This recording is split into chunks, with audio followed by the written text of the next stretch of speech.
Hello, I'm Joshua of Milestone Play. I am a professional game master, and welcome to Kraken Week.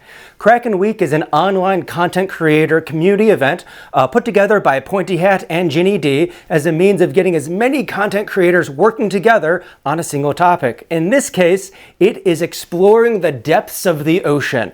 Whether you are making character classes, character races, subclasses, equipment, adventures, encounters, new rules on how to do these things, all of us are working together to explore the wonderful topic of the ocean, very similar to Shark Week. So, in this video, I'm going to be sharing the absolute best D&D TTRPG accessory I have ever made. Ever, out of everything I've made, props, puzzles, terrain, everything, biggest bang for my buck, players love it every time. What I have for you today is Tentacles! But no, seriously. I've made a lot of props. You can see a handful of them back there. You'll be seeing some of the terrains, the battle maps later. But when it comes to players that I've been playing with for a long time, friends that I've played with for years, whether it's new players that have never played a game before, or going to something like Gen Con, going to a large convention with people that have played for decades, these Tentacles are a showstopper. I currently have a player in one of my paid games that has been in the game for 2 years, and the reason why he joined is he played with me at a convention. He got to play in an encounter with these Tentacles and then wanted to see what a weekly game with me would be like. He continues to use these Tentacles to explain to other people why he joined my games. So we're going to go into what makes this table accessory so great, and then I'm going to show you how to make them. They're very easy to make, they're very cheap to make. I promise you, you can make them and you will use them. This isn't going to be a $20, $40, $50, $60 purchase that you're going to use once and then afraid to ever use again because you don't want to break it, you don't want to mar it. The wonder of the types of props that I make, and this prop in particular, is it is meant to be used. I want you to use it, I want you to abuse it because it just makes the game better.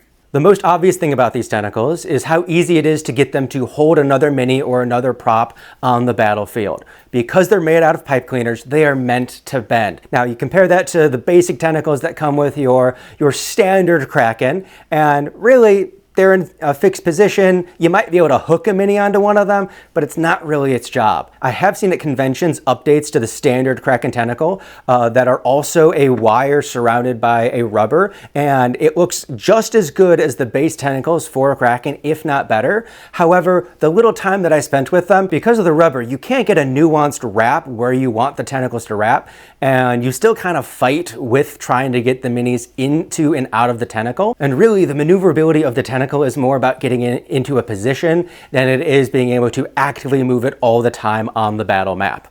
So yes, these are fantastic at picking up minis, but that is just the beginning. Because once you get minis in the Tentacles, you can move them however you want. Suddenly your player's questions of, is my companion still over the deck of the ship? Are they over the boardwalk? Are they over open water? Are they over the Kraken's mouth? All of a sudden, you are actively doing that at the table, and the drama rises as everyone sees what exactly is going on. In addition, based off of being able to move these Tentacles in any orientation you want, you start to answer one of those weird questions of, well, can't I attack the tentacle and not the creature? There's a lot of creatures in D&D, whether it's a long arm, whether it's a tongue, whether it's a hydra's neck, as they are making attacks that go out 10, 15, 20, 30 feet away from the core of the creature, players want to attack the thing that is stretching across the battlefield, but it's not really there. You can't see it. You don't know where exactly it is. When you're using such a prehensile miniature, all of a sudden, if a tentacle is reaching out to a companion, they can see it. Also, if a tentacle is reaching over a ship, across a bow, that sort of thing, not only are these creatures and attacks and targets, they're obstacles. You can cut off the middle of a ship with wrapping tentacles that your players can actively see and interact with. Your monster is the terrain is the monster, and it's fantastic.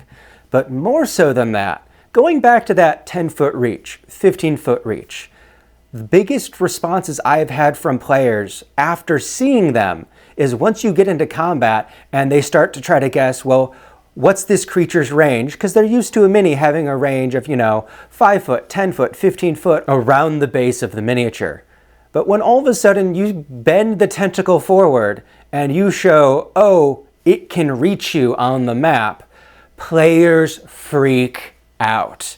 It is fantastic. There is no safe spot on the battlefield as they are trying to find the nooks and crannies that maybe a tentacle can't get to, but they won't know until it's the tentacle's turn. The game mechanics give way to the story and what the players can actively see. So, many of the points that I've made favor this particular build of this tentacled miniature for your battles, but they're not super required. Yes, you could totally get the rubber prehensile ones and do a lot of the same stuff. You just might need to be a little bit more careful, but they'll look so much better if you just spend the money. But here's a reason why you don't want to spend the money. Because these minis are destroyable. So many times when a character gets picked up, other party members talk about, can we chop them down? If the arms of the tentacles are reaching out further and further, trying to get to different characters, and they start hacking at the tentacles and trying to beat them away, to shorten them, to get some space on the battlefield where they're safe. Well, in this case, you can pull out a pair of scissors, point to an area on the tentacle, and give the scissors to the player. There's been a couple of different times, whether it's with something like a part of a miniature or a part of a landscape, that I have found it appropriate to pull out scissors, give them to the player, and tell them, destroy it. Change the battlefield, change the miniature, change the situation you are dealing with. And just the light that goes through their eyes, the slack jaw, they look around to the rest of the party, everyone else is jealous, as they go and destroy what seems to be so precious to the game master, their creation. And in this case, I've said how cheap these are, how easy they are to make. You're not always going to be destroying them, but if you are reaching the tentacle across the battlefield and the barbarian swings down with a great axe and cleaves off 10 feet of it, you can cleave off 10 feet of that tentacle, and all of a sudden, that is a different miniature. That is a different situation. It has a different story around it, and the players have had a victory they otherwise would not get. If you're playing online D&D, you might have like health bars or auras of color to tell you that you're beating the monster. But to literally destroy the monsters as you are beating them is something that is irreplaceable. In fact, you are giving them something and they are making it irreplaceable. You cannot just pull out another tentacle because it's been destroyed. So it gives the player something visceral to interact with that just can't be beat. I told you at the beginning of my explanation that I want you to use these props. I want you to abuse them. Whether it's a map that I'm showing you how to make, whether it's a terrain, whether it's these creatures, I want you to not feel like they are pristine. I want you to feel like they are going to be an active part of your game, and by making them destroyable, it makes it so much better. So keep them cheap, keep them dirty, don't make them a $60 purchase. Get in there and play with your toys. So we're going to show you how to make these. Okay, everything we're going to need to make one of these is going to be pipe cleaners, something for the base, weights, paint, and hot glue. So pipe cleaners, going to be the tentacle. If you have some form of styrofoam or an old foam brush or an old pool noodle or something, we just need something to actually make the base. We're going to need some form of weight. So once we start positioning this at weird angles, it's going to be a little bit topply. So whether it's pennies or old washers or something like that, we just need something cheap to put down in here to keep that solid. Paint to make it look nice, hot glue to hold it together. We'll walk through those steps. And then actually, we also need some form of cardstock or cardboard. I'm literally using part of a pizza box. Like, you do not have to have good materials to make this. You just need to sit down and make it. So we'll go ahead and clear out a lot of this stuff, and I will start with making the tentacle, and then we'll build out from there. Okay, so we have the pipe cleaners. I went ahead and got a bundle that has a lot of neutral colors. It has the black, it has brown, it has green, it has white. This is probably the exact same bundle that I got 6 or 7 or 8 years ago when I initially made the tentacles. So I went ahead and got this. If you want to go for more vibrant colors, whatever you want to do. This cost me about $2.50 at Walmart. So you're going to have plenty to make, an entire Kraken's worth, and it's going to stay cheap. So we'll go ahead and get this open. I did not previously make a full tentacle in preparation for the video. I literally am going to be doing this before your very eyes to show that even without any great massive plan, you can do it too. So we're going to start off by gathering a couple of the colors. I want the majority of this thing to be green, so I'm just going to grab, let's say, 4 green ones. Let's grab 2 brown ones for accent colors. So 2 brown ones. We'll go ahead and grab 2 black ones for accent. And then we'll also do 3 of the white, the light gray. So we need 2 black, 3 of these, and this might be a lot more than we actually need to make this. We'll find out as we go. But the first thing we need to do is separate these out into a couple different lengths. So we're not going to get the entire length of this as a full tentacle, since we're going to be losing some to weaving, but we are going to need to create a taper. So if we look back at one of the tentacles I've made, it starts off a bit bigger at the base, and then as it goes, it gets very narrow, and that's because we are dropping strands as we go through the weave. And with that, as opposed to having to clip them or get rid of them, we can actually take one strand and just make it into a long strand and a small strand, and then the next white one we can take, and we can do the same thing, but with a slightly different offset. So now we have 2 in-between sizes to go between the previous sizes we just bent. And we're going to do this for all of them.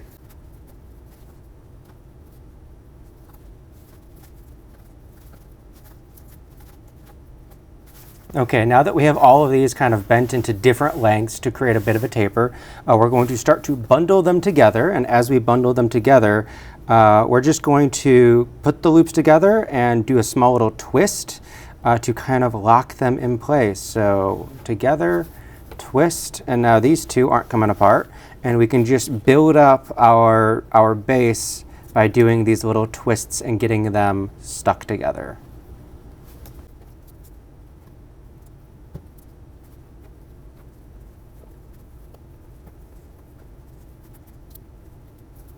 Now that I have all of the bent strands kind of bundled together, gave a little twist at the bottom, we're going to begin to just weave these together, going from the bottom to the top. And with that, we're just going to be grabbing random ones in the middle and kind of twisting them on the other sides of each other. Just connecting them back and forth. Now there's going to be one particular thing about this. Generally, you're going to make a chaos of weaving these things around each other. But out of all of the chaos, I want to keep all of our light strands to one particular side.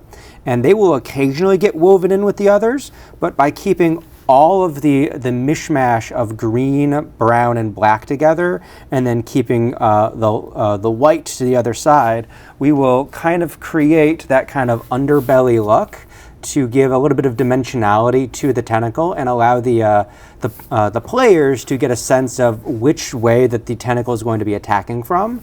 And it gives just a little bit more character to something that really doesn't have a body, doesn't have a face, helps you read the item better. So we'll just be keeping as much as we can the white to one side and only occasionally weaving it through the others to kind of tag them into place.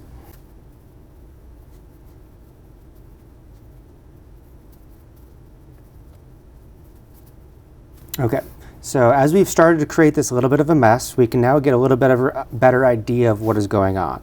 So we can actually see that I have begun getting a couple of these into separate branches.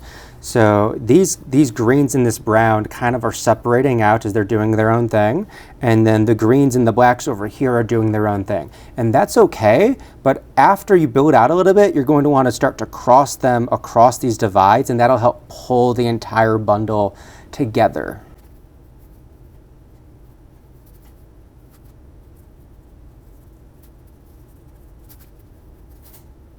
So now that I've gotten those a bit more defined going upwards, you can tell that, I've missed this brown one that hasn't gotten into that major weave, and that's okay. You can actually just poke it through at one section, wrap it around, and then poke it through, and very much use the wire of the pipe cleaner to help you manipulate it, and then just work that up in, and that'll keep that there. So as we now have most of this kind of built out into a couple of different stalks and strands going up, we're going to want to start to work on the white. And so with this white, we're going to do the same thing where we're going to just, weave up about an inch. And so after we weave up an inch, we'll go ahead and take some of these strands and connect it to the main bulk. Now we have that kind of built up, that way that is stable. We have the back end. We can just kind of squeeze the back together, and then layering these two together, we can take one of those whites, pop it through as we push through the small one earlier, and simply by popping that through, we can bind that around and then weave that back into, so we have pushed it through, weaved it around, and we can just loop that back onto the white, and we have now anchored the front to the back of the tentacle. And we can do the same thing on the other side, just kind of twisting that around, getting that locked in, and then weaving it back into the white, little twist. And so now we are kind of building that together and getting that kind of defined double-sidedness to the tentacle. And we're just going to continue what we've done in this first part and continue that further up as we get all of this together. And as we look ahead, we can see that it does taper off a bit. And if we need to, it looks like we might need to taper this a bit faster as we are still pretty thick. We can just trim and eliminate some of those longer branches that don't need to be there. That way we get a bit more of a taper.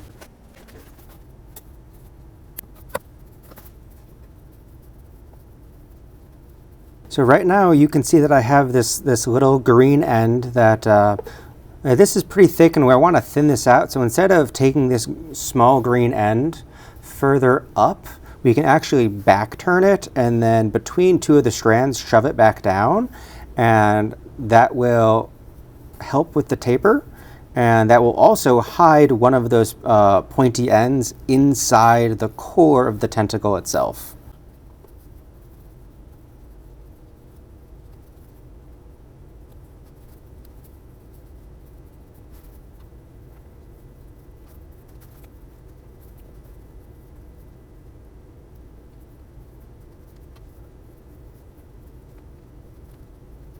Now that we've continued on, it's thinned out a little bit, but we definitely need to thin it out more. So once again, instead of taking probably this black one and this white one further up into the strands, I'm going to continue to back turn them, poke them down into the center, hide the points, and drop strands. That way there's less moving forward and it gets thinner. So we'll go ahead and just kind of turn that back around, turn that one back around, poke it down a little bit.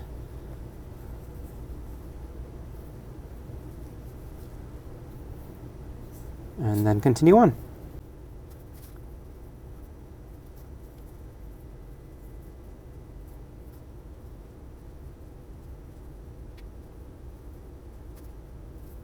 Okay, and now that we're getting up to the top, hiding the pointy ends is going to be a bit more difficult. So I actually find it's easier to just entirely crimp the end, turn this back on itself, and then poke the very ends back in, just using the force of the pipe cleaner itself. And then as you need to kind of figure out the exact length that you want it to be, and that way you can get it to have a nice clean end that isn't just a spike. And now with that, we can go ahead and just squeeze. Both squeezing things tighter together as well as doing small crimps and twists. What that's going to do is it is going to shorten the length of every independent pipe cleaner within there. And as you continue to add those small little twists and shorten the pipe cleaner from end to end because you're using more space laterally. It's going to pull everything a bit tighter together as there is less excess wiggle room. So just the smallest bits of pushes here and there. Doing this, you'll also find some of the pipe cleaner ends, and if you need to do a little bit more turning back, now is a good time to do it. And yeah, so we have a little bit of a twist here, but that's kind of going to happen. And then that looks really clean compared to our initial examples, but that is okay because as we use these, they're going to get more crooks and bends in them as they go. And every time you use it, it's going to continue to develop a little bit more, almost like a form patina as you continue to use it. The next thing that we're going to need to work on is going to be forming the base and getting this attached to it. Previously, I had shown a couple options.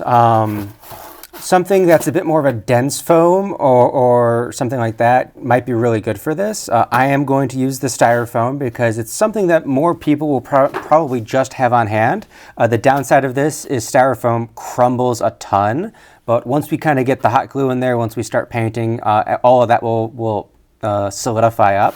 But if you do have a different foam option besides this packing styrofoam, you might want to do that instead. That's more than we need to work with, but it'll be a good start since we do know it's going to crumble a little bit. Having this gouge here doesn't really matter. We're already going to be deforming this to kind of form the illusion of waves. So you don't need to use a perfect section of styrofoam. You can use that for a different craft project. Having a more damaged section is actually good for us at this point. Cool. I'm going to hate this part of the project. So we have this section, and then depending on how much you have blunted or pointed this end, you might be able to just push it in to the location that you're going to want the base. Awesome! From there, we can just start to kind of hack portions away and get a smaller shape out of this. We don't want it to be too big and bulky, so let's just hack off some corners, get that down. It's going to be awful.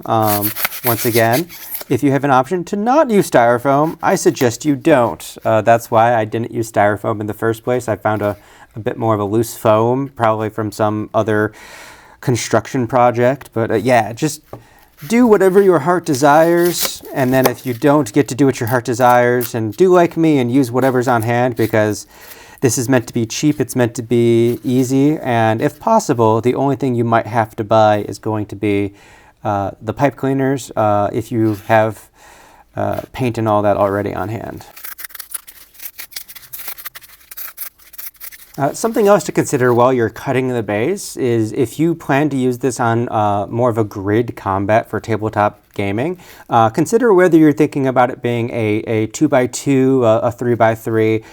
If there is a particular size category you would like the tentacle to take up, this is kind of where you're making that choice in the size of the base. I tend to not get very particular when it comes to in-person gaming.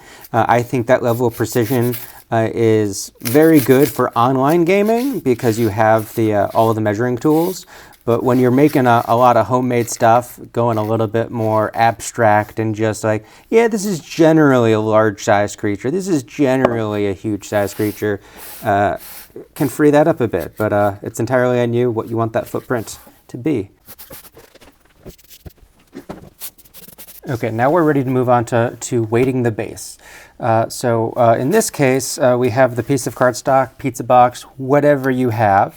And I'm just going to get a little bit better of a closer size on how big this thing is. That way I can trim it down to what we need. So we have that, and you saw the tentacle fall over. That's why we're doing this. That way it has a little bit more of a weight to the base.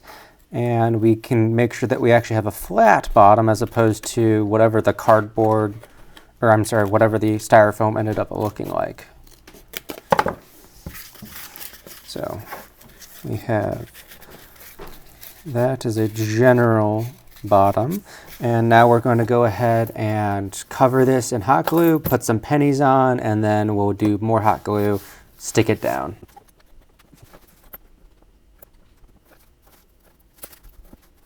So now that we've gotten the pennies on the base, we want to make sure that the pennies are actually on the base, no overhang, because we won't be able to trim from there.